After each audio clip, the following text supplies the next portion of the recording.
Welcome to this Zentangle Quickie. My name is Heather Hartwick Gladden. I'm a Certified Zentangle Teacher. And today we're going to take a look at the Tangle Venus from Debbi Minero. So today being Thursday, that is our Tangle Time day. And so we had a lot of fun premiering this Tangle on our Tangle Time sessions. And if you've never attended, I encourage you, and you have the time, come and join us. They're free. They're Thursdays, 11 a.m. and 7 p.m., just for an hour. That's Eastern time. I'm here in Michigan. And like I said, it's free, and we just have so much fun. So come and join us. Information is on my website, as well as in the description section. Look underneath the links for the step outs, and you'll find my link tree. And so there's several places where you can follow me for classes and such. But oh my goodness, we have so much fun. All right, so this is another great one from Debbi. And let's see which way. Oh, let's see. Do I want to? Oh, yeah. Let's just. Wait, this way or this way? This way. All right, we'll do it straight. Okay, so this starts off with a couple of lines, however you want to draw them. Oh, let's see. Oh, come on, pen. And you don't necessarily, you have to leave a little bit of room up above. Just a little bit. And some on the sides. Okay, so 2 lines, however they end up.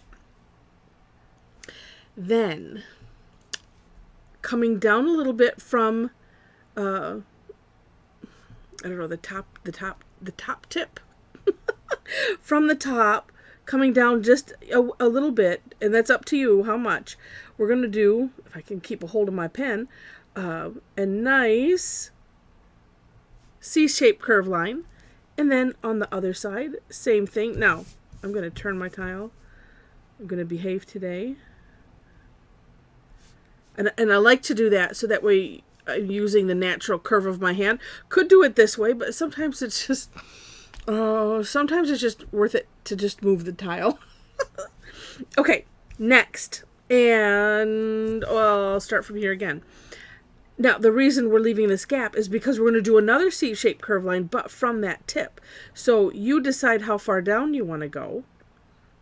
And we're essentially auraing it.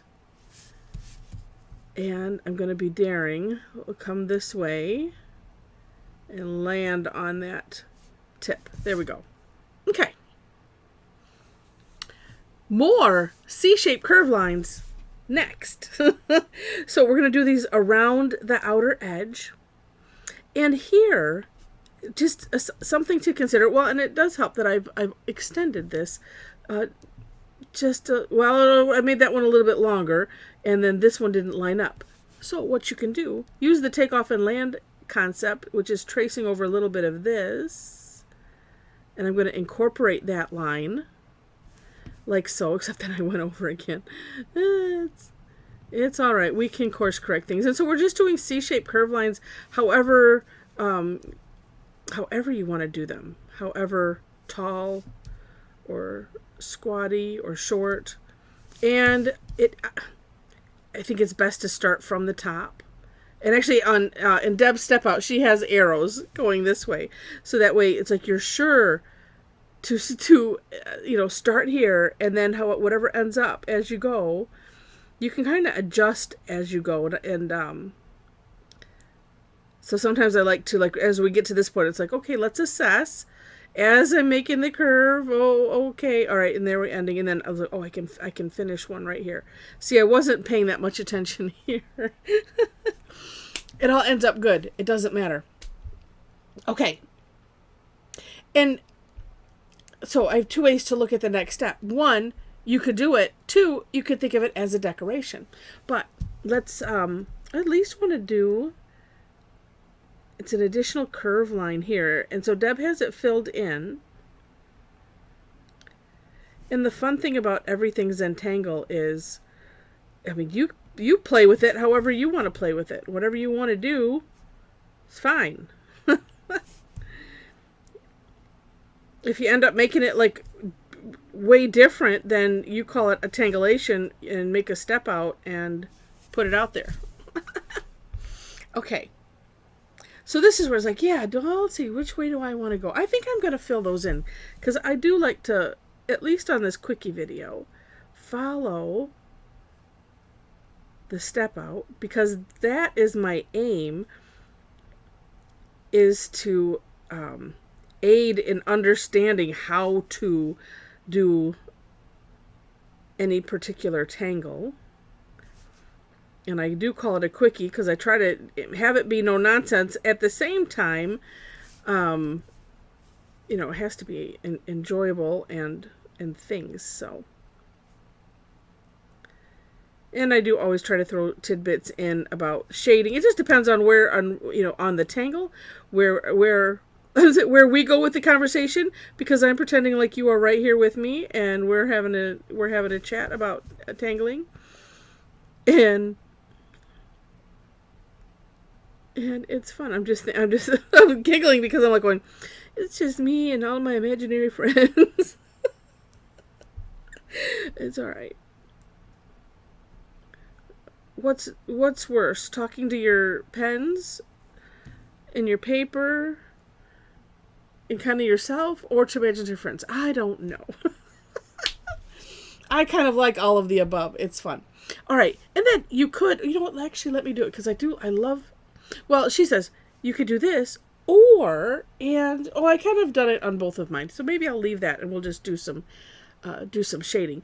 But that is it essentially. Let's do some shading because it's always fun.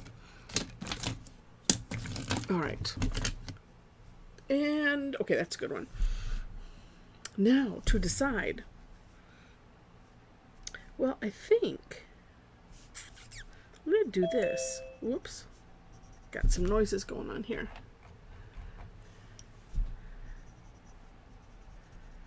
I had another program open in the background.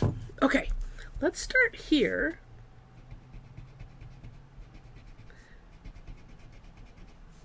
Because I have another idea.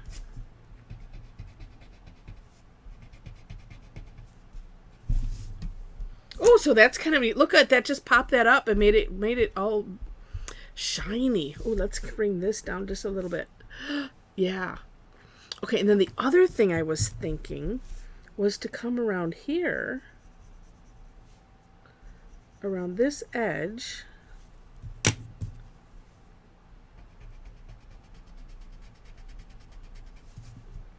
and just want to create that nice gradient. But a gradient, but not have it, come all the way, to that line like that. Oh, that's turning out neat. And so that's where like just a side to side motion sometimes is better than, we try to do some kind of circular motion because that way it grabs the graphite and brings it down into, wherever you want it. But sometimes just a little side to side just to spread it out is good. Or I call it scooching because I think I might have tested it once, but I have this theory that going this way up and down creates a thinner line than going this way. I don't know.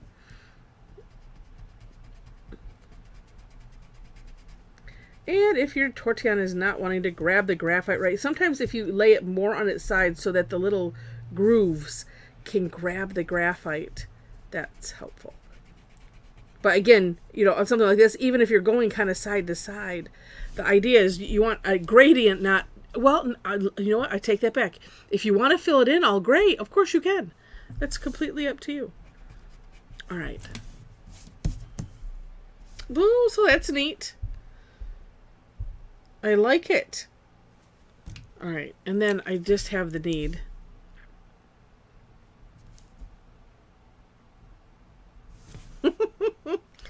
It's becoming a thing. All right, got a little smudgy up there, but that's all right. Well, you know what? No, it's not all right. I'm going to redefine that line because I want to. Let's just redefine it all the way down. And then on the other side, because I got some little smudgy there, being careful not to create any new issues. There we go. And there is absolutely nothing wrong, or I should say, there's everything right about redefining your line. And sometimes it really neatens it up. Let me take that back. Besides neatening it up, just having it just be a little bit darker and a tad thicker without going to a thicker nib pen, it just makes it interesting. And you could play with it, have fun. Because sometimes when we put graphite on, it gets over the line and dulls it a bit. And so it's one of those, if something's just not setting right with you with what you've done, there is an idea of something that you could do to spruce it up. Okay, and so there we have it.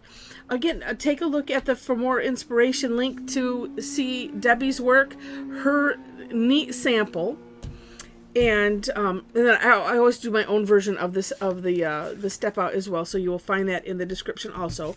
But so here, I'll show them one at a time. I should. Here, it's not necessarily finished, but it was having so much fun. I think I'm taking, this is loop lined from Joe Lupo that we did a couple days ago. I was thinking to take it around to this side, kind of similar to what I did over here. But we're not focused on that. We're focused on this. So in here, I decided, because this is kind of crescent moonish. Well, let's just do a little crescent moon on the inside, and and go with that. And then I did a little doodah. That's a tangle. In here, some bead line. And this is whirligig that we did yesterday. And because when I did this, I said, if you want to add in, a couple of the last daily tangles, go right ahead and share the step outs and stuff. And that's kind of how we roll. You can do whatever you want. We focus in featuring a tangle or maybe two. Usually it's one. But then like this, I'll throw in some extras just as thoughts. If somebody needs to, it's like, hey, if you want, you can throw this in too. And then I wanted to work on black, and I used neons. Okay, because this is why. Wait, let me turn the light off. Oh, well, sort of the light's off. Come on. Ooh, that's my UV light. Not necessarily a black light, but fun. Oh, it's failing. Anywho. So I used the Neon Moonlight gel pens, Jelly Roll by Sakura, and then also colored pencil, neon, pink and orange, and then white, of course. But I don't know, it was just a lot of fun, and because it always is. And I'm pretty tickled with how it turned out. So yeah. Anyway, if you want to come and join us and have this kind of fun, come and join us. Again, it's free. I can't say enough good things about it. All right. So if you've enjoyed this, and I hope you have, please click on the like button. And if you liked it enough to see more, would love to have you be a subscriber to the channel. I mentioned the description section for step outs and my link tree for classes, but there's also other information on there. So for instance, if you are looking to tangle with other people besides online like this, but just be a part of a community. We have again, can't say enough good things, because a lot of the same people that come to our classes are on the Facebook group, and it's just such a supportive group of people. Absolutely amazing. So it's a nice, safe place to share your work, talk about things Zentangle, and can't say enough good words. So come and join us. There are 4 questions though that you have to answer in order to gain entry. It just helps me keep out People that just want to cause trouble or something. But anyway, that's part of why they're there. And yeah, I think that's it. So lots of fun. Wonderful tangle, Deb. Another wonderful one. I love the whimsy of it. It's just so cool. All right, so with that, thank you so much for watching. And I wish you happy tangling.